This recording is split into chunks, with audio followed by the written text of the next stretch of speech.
You have been given a mind that does not belong to the ordinary realm of human thought.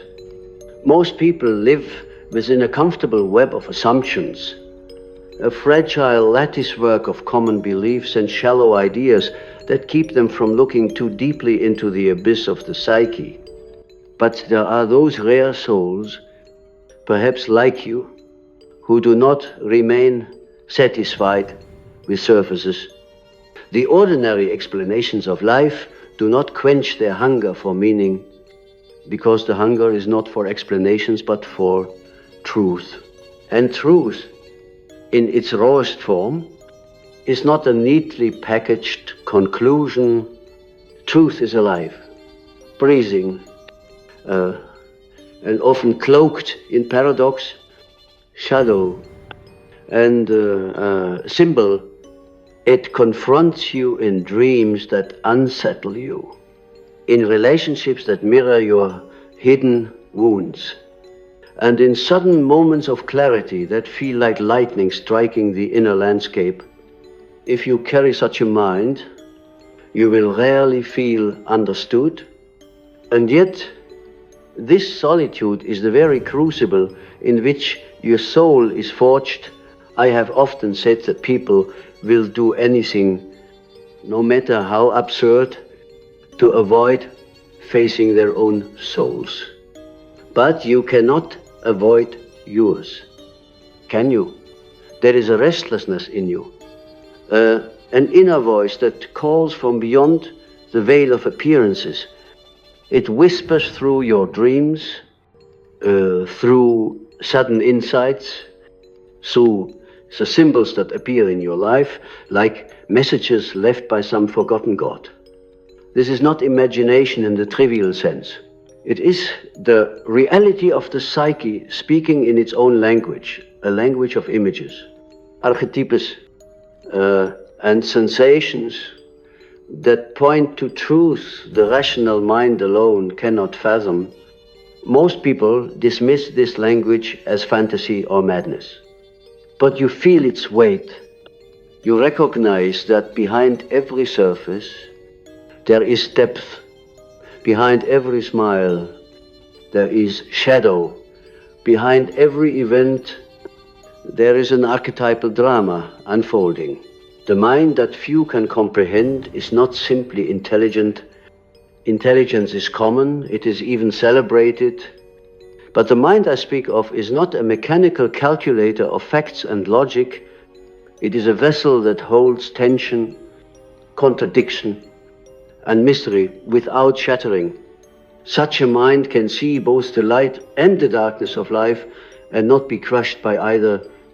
It can peer into the underworld of human motives, into the labyrinth of its own unconscious, and still emerge with a deeper sense of wholeness.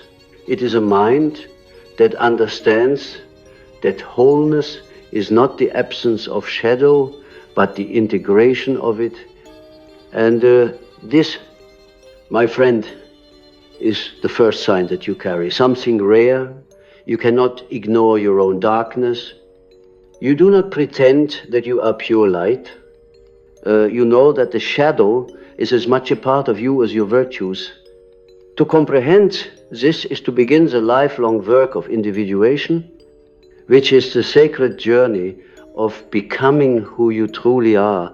Consider for a moment what it means to live without self-deception. Most people cling to masks, to personas carefully crafted to earn approval and avoid conflict. The persona is necessary, it is the interface between the individual and society, but when the persona is mistaken for the whole self, it becomes a prison. Your mind cannot endure such confinement. It begins to see through the masks not only your own, but those of others, and this seeing is not always pleasant. In fact, it is often isolating. When you perceive that much of what people call love is simply a bargain for validation, or that much of what they call morality is mere fear of rejection, you begin to feel like an outsider Yet, this outsider's vision is also a gift. It allows you to glimpse what lies beneath the collective facade, the deep, unspoken currents of longing, fear, and archetypal hunger that drive humanity. This brings me to another truth about such a mind. It does not settle for shallow definitions of reality.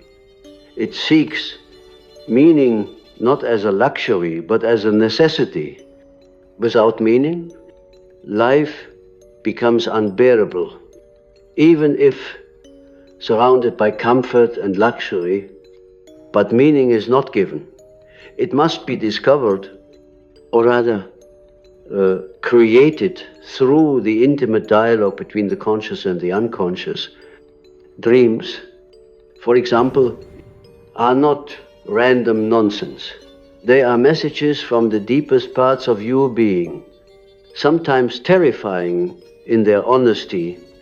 When you dream of falling, perhaps your ego is losing its grip on some false security. When you dream of fire, perhaps something in you is burning away the old, making space for transformation. Most people dismiss these dreams as nothing, but you feel their power, don't you? You sense that even the smallest image, a black snake slithering through a field, a child laughing by a dark river, holds within it a key to your own soul. In my years of studying the psyche, I have come to believe that the collective unconscious is the hidden root of all that we are. It is the great reservoir of archetypes, those ancient patterns of experience that shape our myths, our art, and our lives. A rare mind like yours is not afraid to enter this reservoir. It does not cling only to personal stories, but recognizes the mythic patterns in everything. You see, when you feel betrayed by someone you love, it is not merely a personal wound, it is an archetypal story, the story of trust and betrayal, of light meeting shadow. When you feel drawn to someone beyond reason, it is not just desire, it is the anima or animus within you seeking its reflection in the outer world. This recognition changes how you suffer, how you love, and how you grow.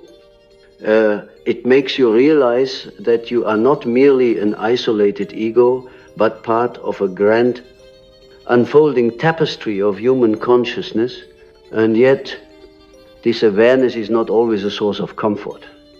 In fact, it can be deeply unsettling. To see the world in this way is to lose the illusions that comfort the majority. You cannot pretend that life is simple or that good and evil are neatly divided. You know that the villain you despise in another is also lurking in your own shadow, waiting for recognition. This is why most people cannot comprehend such a mind. It is too honest. It refuses to project its darkness onto others and instead seeks to own it. This work is not glamorous.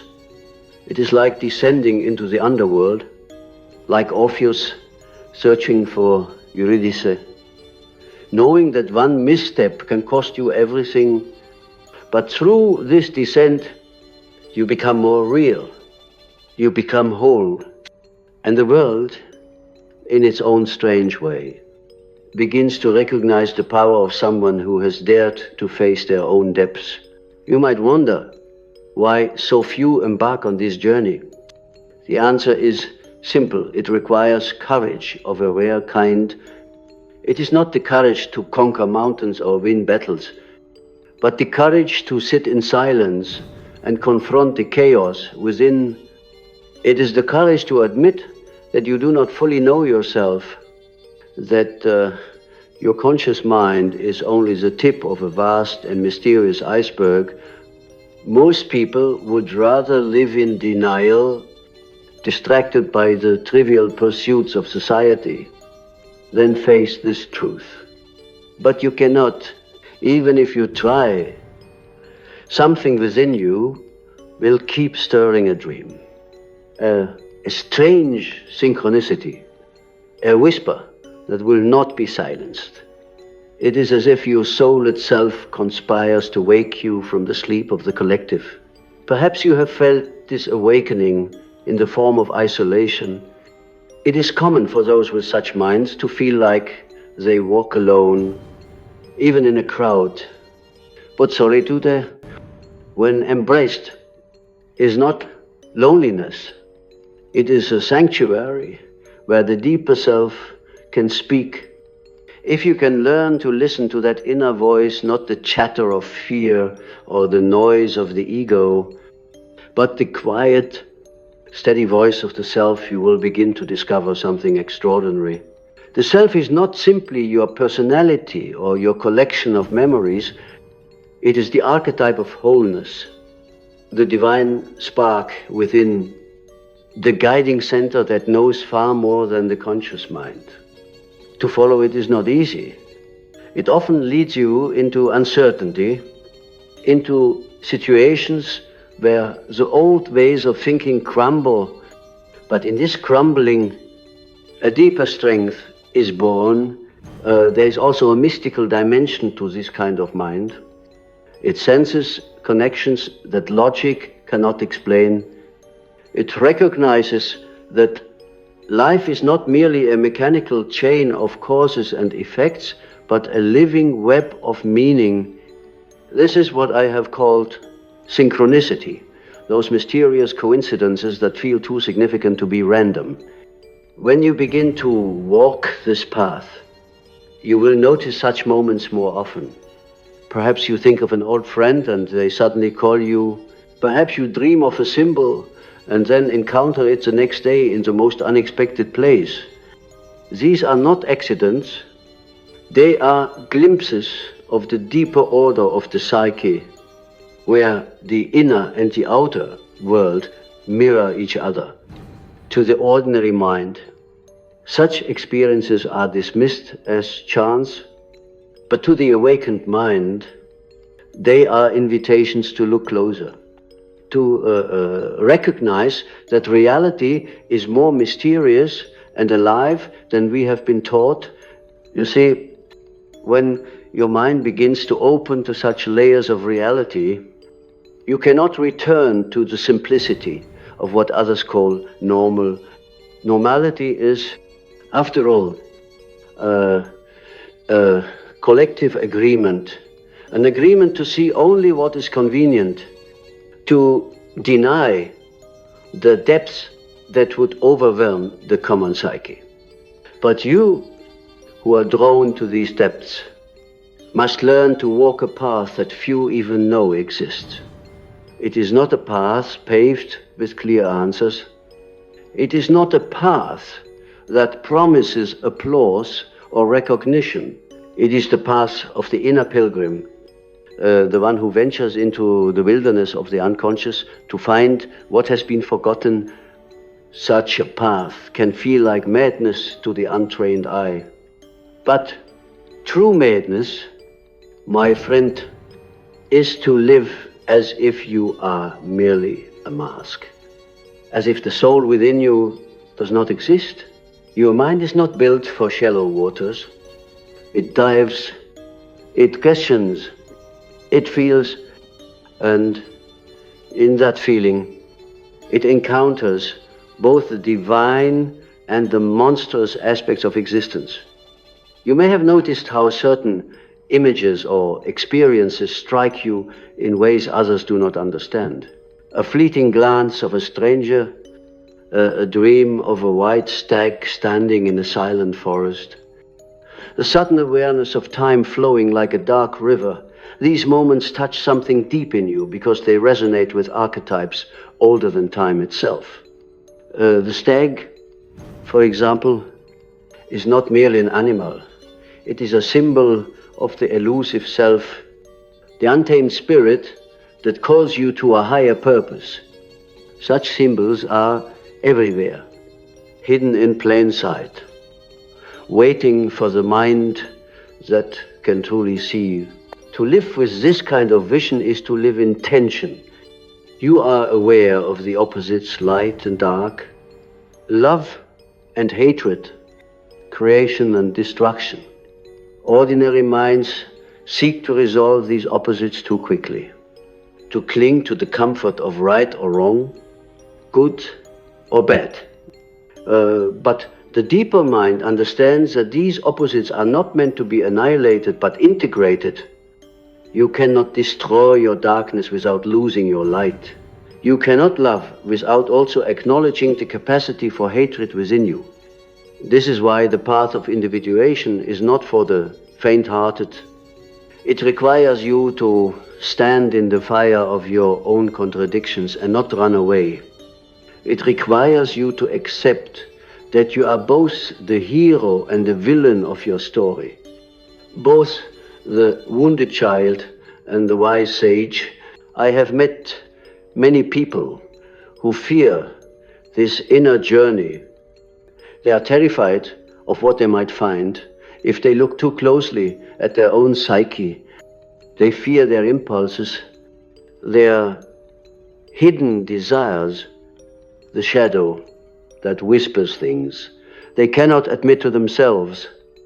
But you, perhaps without fully understanding why, have already begun to confront these whispers. You have felt the pull of the shadow, not as an enemy, but as a teacher. The shadow holds the parts of you that were rejected, shamed, or neglected. It is like a dark mirror, reflecting not what you wish to see, but what you must see in order to grow. When you acknowledge the shadow, when you sit with it and let it speak, you begin to reclaim a power that has always been yours.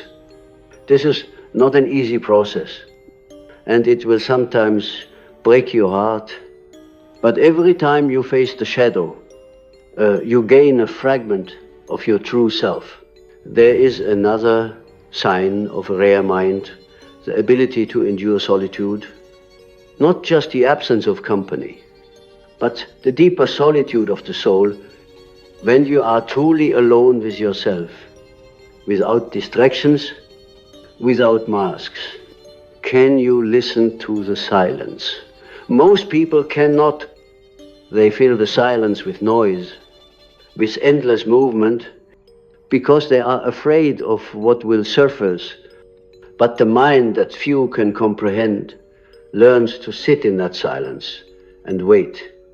In the waiting, something sacred happens.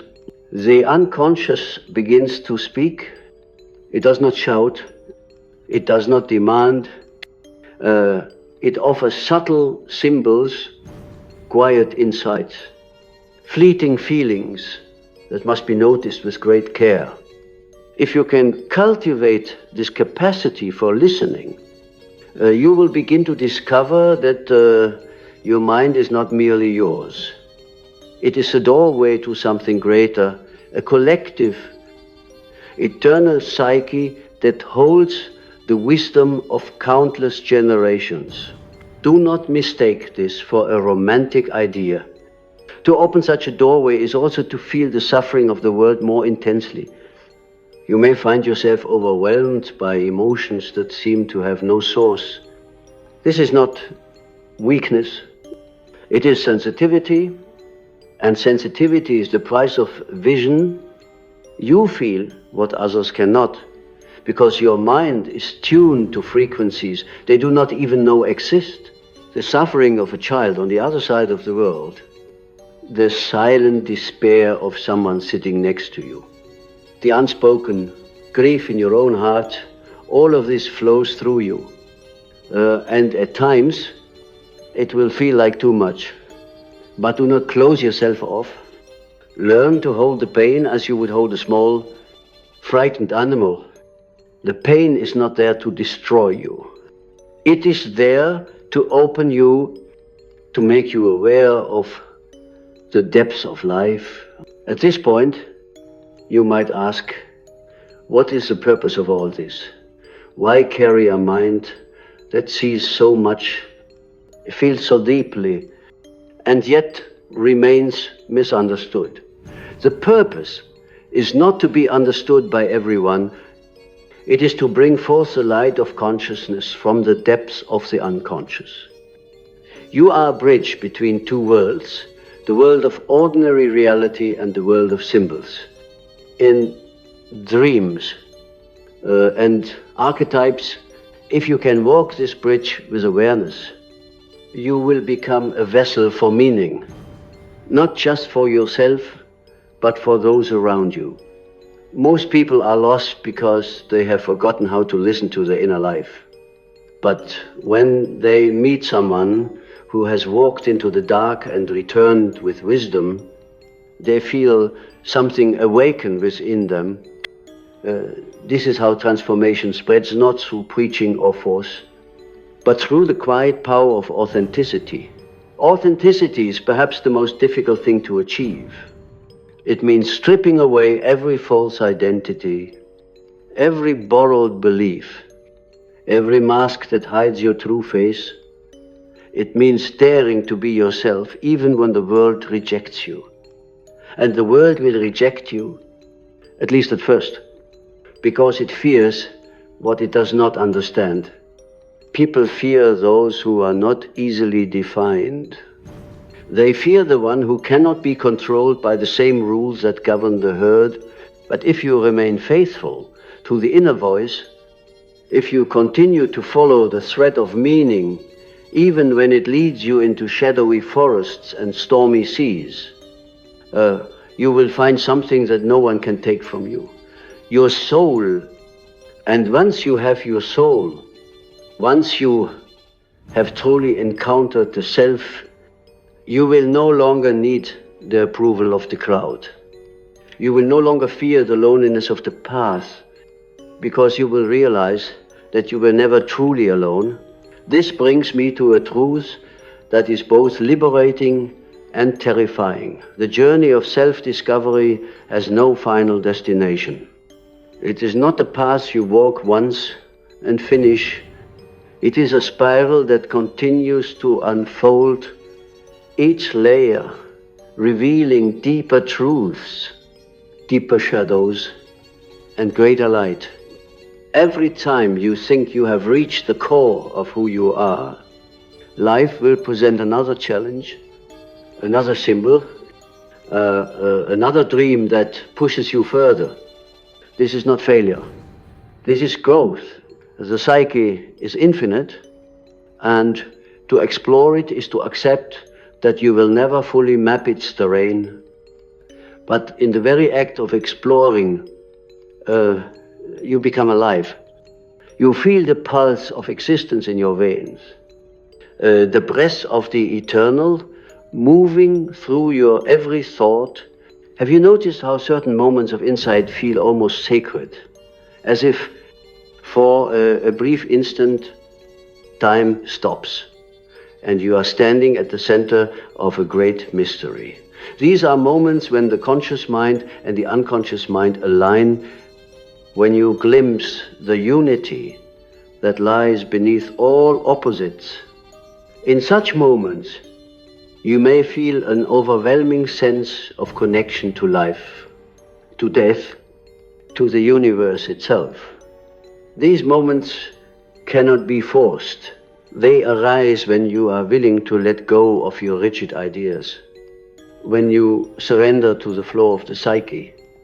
They are like gifts from the self, reminding you that the journey is not in vain.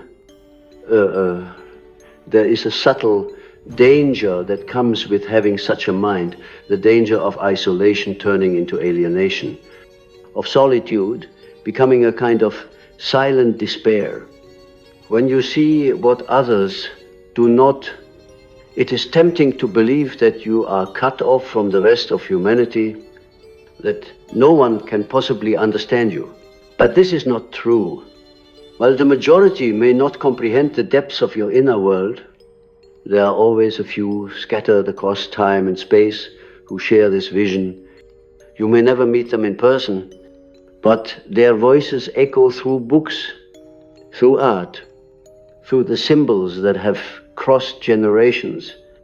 They are the mystics, the poets, the thinkers who have also walked through shadow and returned with wisdom to find even a single kindred soul, even across centuries, is to know that your path is not meaningless. It is a continuation of an ancient dialogue between the conscious and the unconscious, a dialogue as old as humanity itself.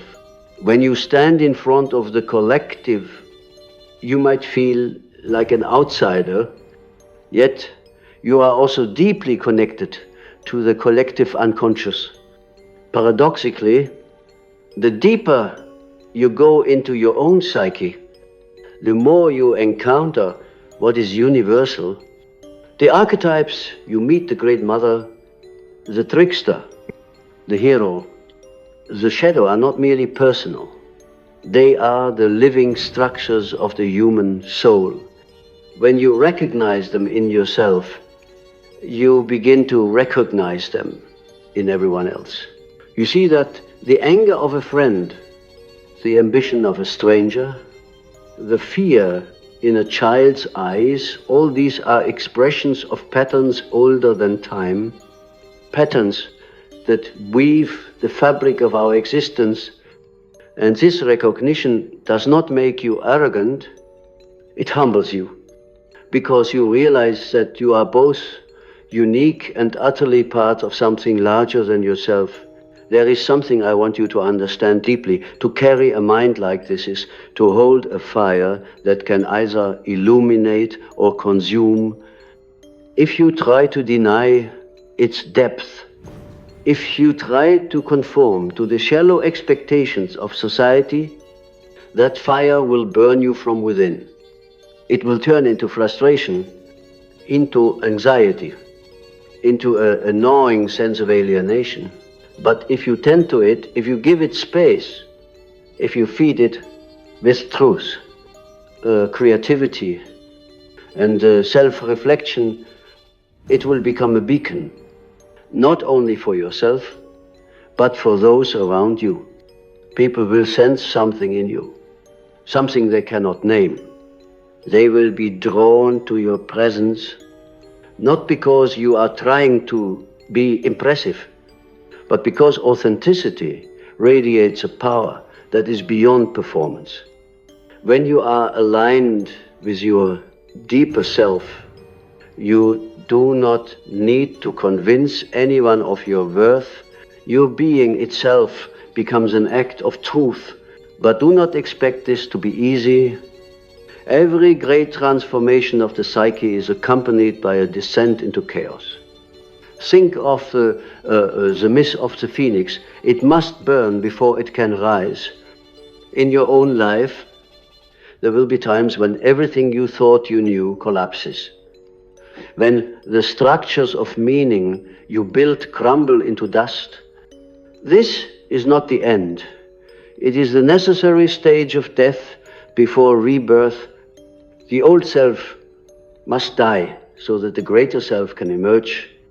This death is often painful. It feels like losing control, like being swallowed by darkness. But in the heart of that darkness, something sacred is happening. The unconscious is reorganizing, reshaping you into someone capable of carrying a deeper light. If you can endure this, if you can trust that the fire is not meant to destroy you, but to purify you, you will emerge stronger, clearer, and more alive than ever before. I often think of the dream as a sacred theater in which the soul performs its truth. Have you noticed how your dreams sometimes show you what you refuse to see in waking life? A shadowy figure chasing you. A house you cannot enter. A lost child calling your name. These are not random images. They are messages, each symbol carrying a fragment of your unconscious truth. The house might be your psyche, with rooms you have not yet explored. The lost child might be a forgotten part of your innocence, longing to return. To ignore these dreams is to ignore the language of your own soul. But when you pay attention, when you write them down, when you ask, what is this image trying to tell me? You begin a conversation with the unconscious. And in that conversation, you find guidance that no book, no teacher, no external authority can give you. I want to tell you something that many do not understand. The unconscious is not your enemy. It is not a dark abyss filled only with chaos and fear. It is the source of your creativity, your intuition, your deepest wisdom. Yes, it holds your wounds and your shadows, but it also holds the treasures you have not yet discovered. To enter the unconscious is to descend into the underworld, but like the hero in every myth, you do not go there to stay.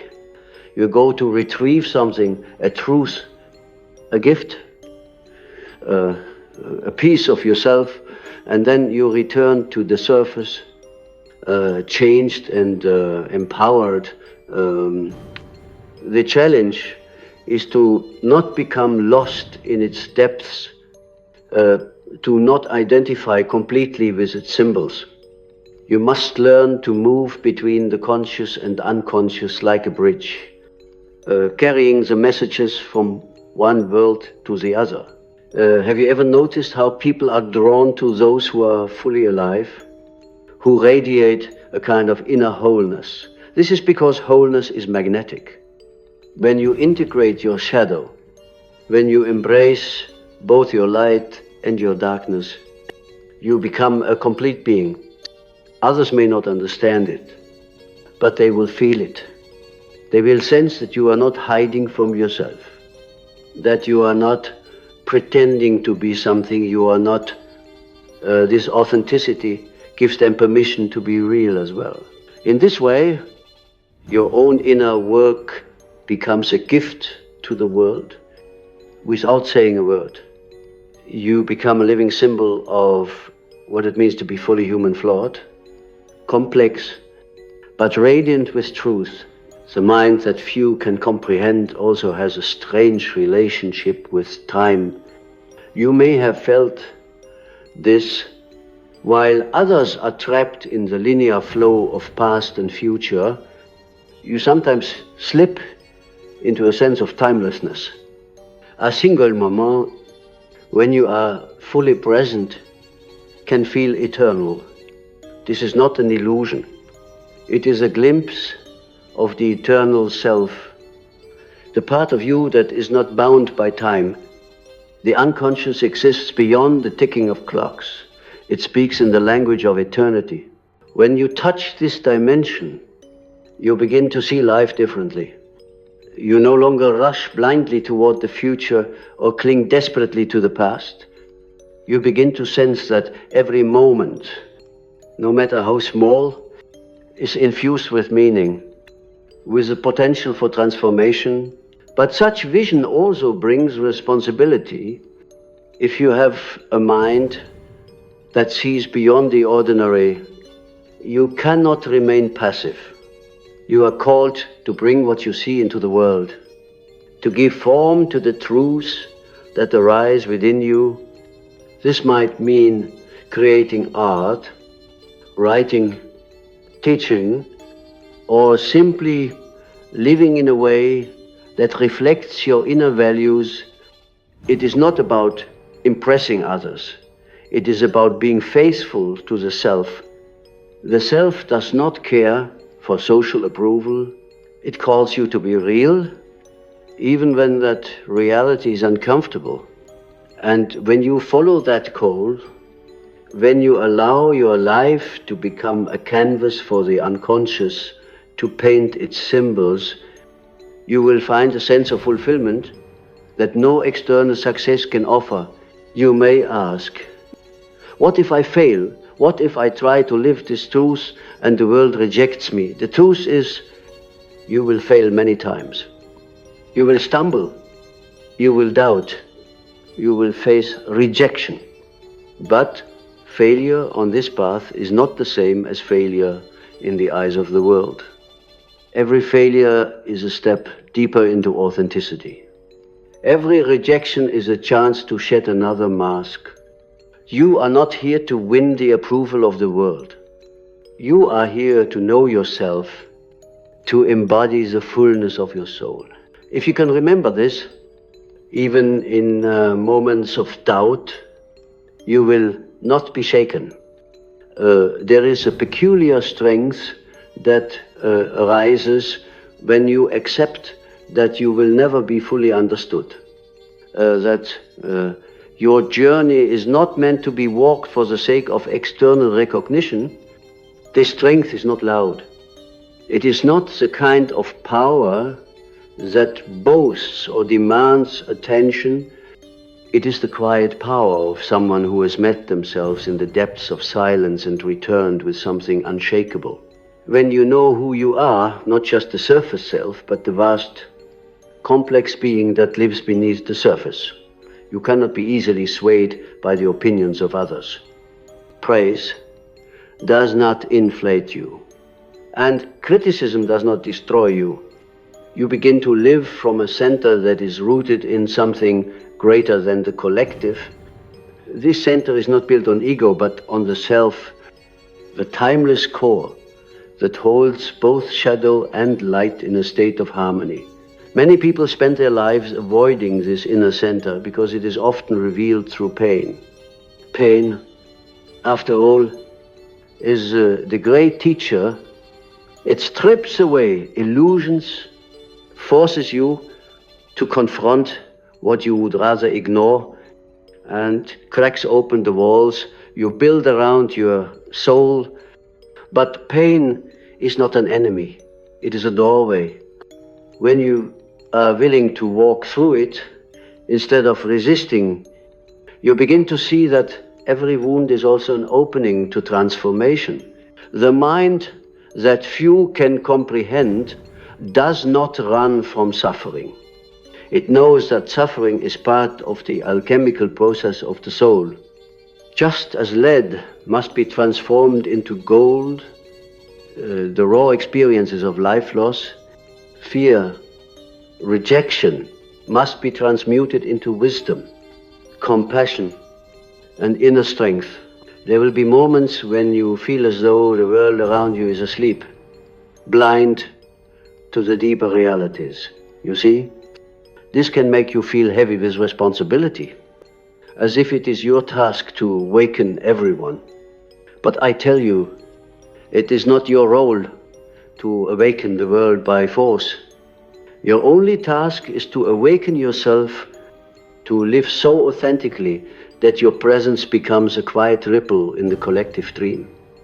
Those who are ready will notice, those who are not will continue their slumber, and that is as it should be. Transformation cannot be forced, it must be chosen.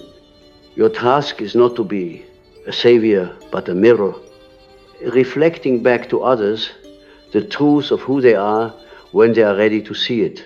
In dreams, there is often a recurring theme of journeys, long roads, forests, rivers, mountains. These are not random images, but symbols of the soul's path. If your mind carries a depth that others cannot comprehend, you will notice how these symbols appear in your own inner life. Perhaps you dream of climbing a mountain that seems impossible to scale, only to discover a hidden temple at its peak. Or you might find yourself wandering through an endless forest, searching for something that cannot be named.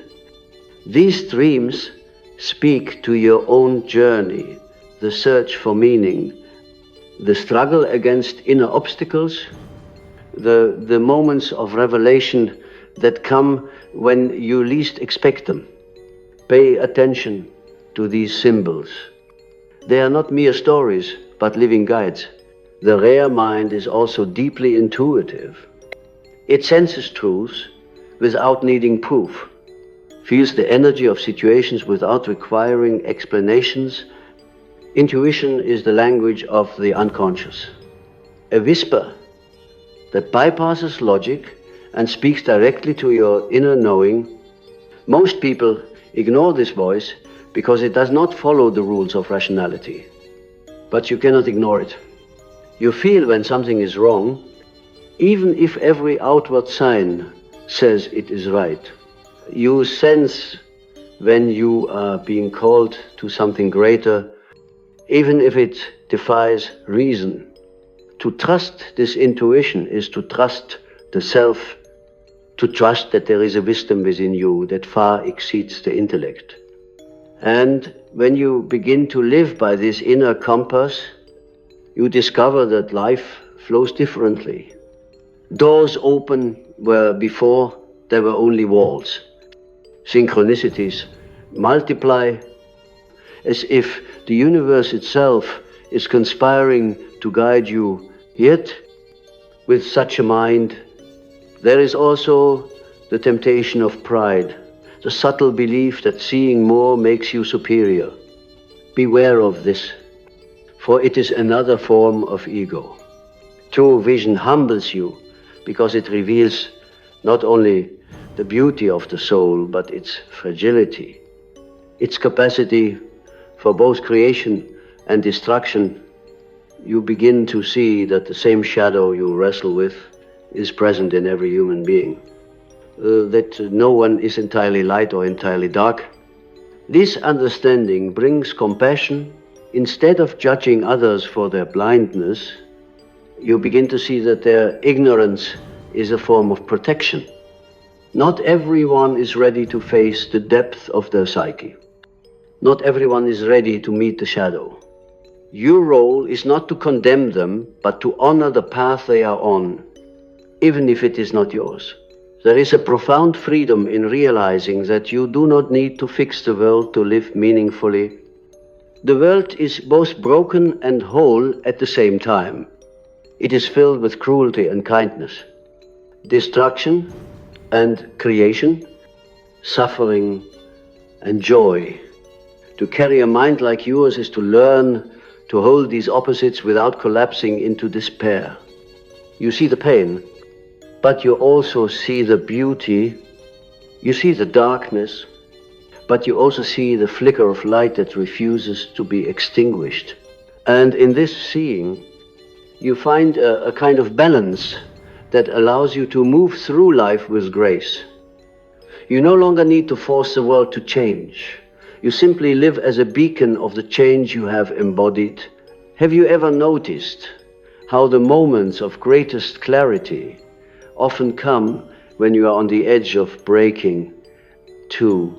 This is because the psyche uses crises as turning points. When the structures of the old self are too rigid, life shatters them so that something new can emerge. It is in these moments when you feel lost, when everything seems to fall apart, that the unconscious is most alive, sending you dreams, symbols, and insights that can lead you forward. But you must have the courage to listen. You must be willing to let go of what you thought you were, to step into the unknown. This is not a single event, but a pattern, a rhythm of death and rebirth that repeats throughout your life. Each cycle brings you closer to the truth of who you are. You will find that your mind is both a gift and a burden. It is a gift because it allows you to perceive the world with a depth and richness that few ever experience. It is a burden because it sets you apart, often leaving you feeling misunderstood or alone. But solitude is not your enemy. It is the forge in which your soul is shaped. When you embrace solitude, when you allow it to become your teacher rather than your tormentor, you will find that it reveals treasures that cannot be found in the noise of the crowd. It is in solitude that the self speaks most clearly, that the archetypes reveal their patterns, that your own life begins to make sense as part of a greater story. And that is what life truly is, a story. A myth unfolding through you. You are both the protagonist and the storyteller, both the hero and the shadowed figure who challenges the hero. Your task is not to avoid the story, but to live it fully, to allow every chapter, even the painful ones, to shape you. One day, you will look back and see that even the moments of darkness were not meaningless. They were the crucibles in which your soul was tempered, the shadows that made your light shine brighter. So, if you carry a mind that few will ever comprehend, know this: you are not here to be understood by all. You are here to embody the fullness of your being, to journey into the depths and return with gifts that the world did not know it needed. Do not be afraid of your depths. Do not be afraid of your dreams. Your symbols, your shadows, they are not signs of madness. They are signs of life. They are the soul's way of guiding you home to yourself. Walk your path with courage. Trust the whispers of the unconscious, even when they lead you into unfamiliar territory. Honor the archetypes that rise within you, for they are the living patterns of the cosmos, expressing themselves through your life. And when you feel alone, remember that every soul who has ever sought truth walks beside you in spirit. You are part of a lineage of seekers, dreamers, and visionaries who have all felt the same longing, the same fire, the same ache for something beyond the ordinary. The mind that 99% of people will never comprehend is not meant to fit into the molds of society. It is meant to break them, to reveal a deeper order beneath the chaos, to bring light to the forgotten corners of existence. If you can accept this, if you can live, not for their understanding, but for your own inner truth, you will find a peace that does not depend on the world. You will stand as a tree rooted in both shadow and light, unshaken by storms, whispering the secrets of the soul to those who are ready to listen. And in the end, that is all that matters. That you live as fully and as truthfully as you can, that you honor the mystery of your own being, and that you allow your life to become a vessel for the timeless spirit that moves through all of us. For in the depths of your mind, in the symbols that rise like stars from the dark sea of the unconscious, you are not merely yourself, you are the universe awakening to its own infinite wonder